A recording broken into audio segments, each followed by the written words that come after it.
तो दोस्तों, कर्नाटक चुनाव में इस बार कांग्रेस का पलड़ा भारी दिख रहा है। खासकर राहुल गांधी और प्रियंका गांधी ने बीजेपी और मोदी जी को घेरने की ऐसी रणनीति बनाई है जिसमें बीजेपी के लिए खुद को संभाल पाना शायद मुश्किल होता जा रहा है। पीएम मोदी ने कई चुनावों में सहानुभूति वोट बटोरने की कोशिश की और उसमें सफलता भी हासिल की। सहानुभूति वोट यानी सिंपैथी वोट, और उसमें वो सफलता हासिल करते आए हैं। वो अपनी हर आलोचना को इस तरह जनता के सामने पेश करते हैं मानो सारा जमाना उन्हीं का दुश्मन बना बैठा है और सिर्फ वो बेचारे की तरह हैं। उन्होंने खुलकर कहा था कि गालियां उनके लिए न्यूट्रिशन की तरह होती हैं, यानी उन्हें जितना कोसा जाएगा, जितनी गालियां दी जाएंगी, जनता से उतने ज्यादा वोट उन्हें मिलेंगे। कर्नाटक में भी मोदी जी ने यही फॉर्मूला चला और कहा कि कांग्रेस ने उन्हें 91 बार 91 टाइम्स गालियां दी हैं। परसों की बात है, सुन लेते हैं। आप लोग सुन चुके होंगे, बोर हो जाते हैं आप लोग कहते हैं, लेकिन फिर भी चूंकि बात गालियों की निकली है और आगे चर्चा को बढ़ाना है, एक बार सुन लेते हैं। सुनिए। अभी इस चुनाव में भी कांग्रेस ने फिर से मुझे गालियां देने का काम शुरू कर दिया है। मैंने देखा किसी ने उन गालियों की लिस्ट बनाई है और वो गालियों की लिस्ट मुझे दी है। अब तक मुझे ये कांग्रेस के लोगों ने 91 टाइम अलग अलग गालियां दी है। अरे कांग्रेस ने ये गालियों की डिक्शनरी में टाइम खराब करने के बजाय अगर इतनी मेहनत उन्होंने गुड गवर्नेंस के लिए की होती, कांग्रेस कार्यकर्ताओं का उत्साह बढ़ाने के लिए किया होता, तो आज कांग्रेस की ऐसी दुर्दशा न होती, ऐसी दयनीय स्थिति नहीं आती। तो सुन रहे थे आप प्रधानमंत्री नरेंद्र मोदी जी को, लेकिन मोदी जी के लिए इस बार ये दांव सेल्फ गोल जैसा साबित हो रहा है, क्योंकि पहले प्रियंका गांधी और फिर राहुल गांधी ने मोदी जी के सामने चुनौती पेश कर दी है। कल बागलकोट जिले में एक जनसभा में प्रियंका गांधी ने कहा कि सार्वजनिक जीवन में इस तरह की बातों को झेलने का साहस दिखाना चाहिए मोदी जी आपको। प्रियंका ने प्रधानमंत्री को अपने भाई राहुल गांधी से सीख लेने की भी सलाह दी थी। उन्होंने कहा कि जो देश की खातिर गोली खाने को तैयार है, उसके बारे में आप कुछ भी क्या कहें। आइए सुन लेते हैं प्रियंका गांधी ने कल क्या कुछ कहा था, सुनिए जरा। मैंने पहला ऐसा प्रधानमंत्री देखा है बहनों और भाइयों, पहला देखा है जो आपके सामने आकर रोता है कि मुझे गाली लग रही है, मुझे गाली दे रहे हैं। आपके दुख सुनने के बजाय अपना दुखड़ा आपको सुनाते हैं और किसी ने उनके ऑफिस में बैठकर एक लिस्ट बनाई है। अरे आपके दुखों की लिस्ट नहीं है वो आपकी समस्याओं की लिस्ट नहीं है। वो ये लिस्ट नहीं है कि किसानों की क्या समस्या है, हमें क्या करना। वो ये लिस्ट है कि मोदी जी को कितनी बार किसने गाली दी है। कम से कम एक पन्ने पे फिट तो आ रही है। अगर मेरे परिवार को जो गालियां दी हैं इन लोगों ने, हम लिस्ट बनाना शुरू करें तो हम किताब पे किताब छपवा लेंगे। हिम्मत करो मोदी जी, मेरे भाई से सीखो। मेरा भाई कहता है गाली क्या, मैं गोली खाऊंगा इस देश के लिए। मेरा भाई कहता है सच्चाई के लिए मैं खड़ा रहूंगा।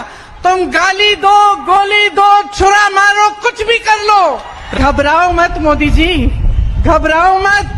ये सार्वजनिक जीवन है, मोदी ये सब सहना पड़ता है, हिम्मत रखनी पड़ती है, आगे बढ़ना पड़ता है। तो ये थी प्रियंका गांधी। वहीं राहुल गांधी ने कहा है कि प्रधानमंत्री जी कर्नाटक आते हैं लेकिन सिर्फ और सिर्फ अपनी बात करते हैं। मोदी जी बताइए, आपने पिछले 3 साल में कर्नाटक के लिए क्या किया और राज्य में शिक्षा, स्वास्थ्य और युवाओं के लिए क्या करेंगे। ये चुनाव आपके बारे में नहीं है बल्कि कर्नाटक के भविष्य के बारे में है। आप कहते हैं कांग्रेस ने आपको 91 बार गोली दी, लेकिन ये कभी नहीं कहते हैं आप कि आपने कर्नाटक के लिए क्या कुछ किया है, कर्नाटक को क्या कुछ दिया है। सुनिए, राहुल गांधी आज थे कर्नाटक में, 3 जनसभाओं को उन्होंने संबोधित किया और लगातार मोदी जी पर वार करते हुए नजर आए। सुनिए राहुल गांधी को। आप कर्नाटक के चुनाव में आते हो, कर्नाटक की बात नहीं करते हो, अपनी बात करते हो। आपको यह बताना चाहिए कि आपने पिछले 3 सालों में कर्नाटक में क्या करवाया। आपको यह भी कहना चाहिए कि अगले 5 सालों में आप क्या करने वाले हो। कर्नाटक के युवाओं के लिए क्या करोगे, शिक्षा के लिए क्या करोगे, स्वास्थ्य के लिए क्या करोगे, भ्रष्टाचार के खिलाफ क्या करोगे, ये आपको अपने भाषण में बोलना चाहिए।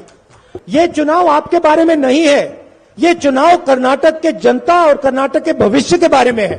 आप कहते हो कि कांग्रेस ने मेरे ऊपर 91 बार आक्रमण किया, मगर आप ये कभी नहीं कहते हो कि कर्नाटक के लिए मैंने क्या किया। अगले बार आप ये बताइए कर्नाटक की जनता को कि पिछले 3 सालों में आपने कौन सी चीजें की और अगले 5 सालों में आप क्या करने जा रहे हो।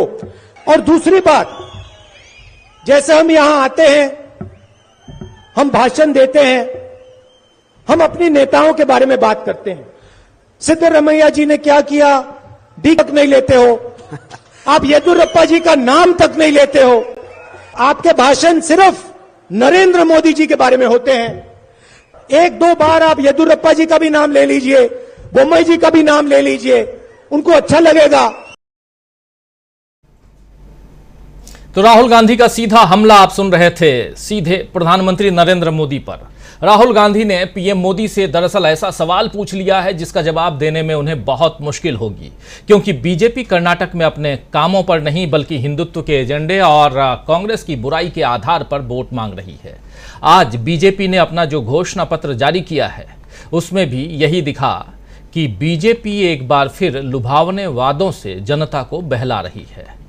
प्रजाध्वनि नाम के घोषणा पत्र में, जी हां, प्रजाध्वनि इस नाम के, जो अभी पिक्चर आप देख रहे हैं, प्रजाध्वनि नाम के घोषणा पत्र में गरीबों को साल भर में 3 मुफ्त गैस सिलेंडर से लेकर आधा लीटर, जी हां, हाफ लीटर नंदिनी दूध तक देने का वादा किया गया है। नंदिनी दूध। इसके अलावा समान नागरिक संहिता, याद है ना आपको, अब उसी की बारी कहते हैं लोग। तो समान नागरिक संहिता यानी यूनिफॉर्म सिविल कोड, इसका भी दांव बीजेपी ने चला है।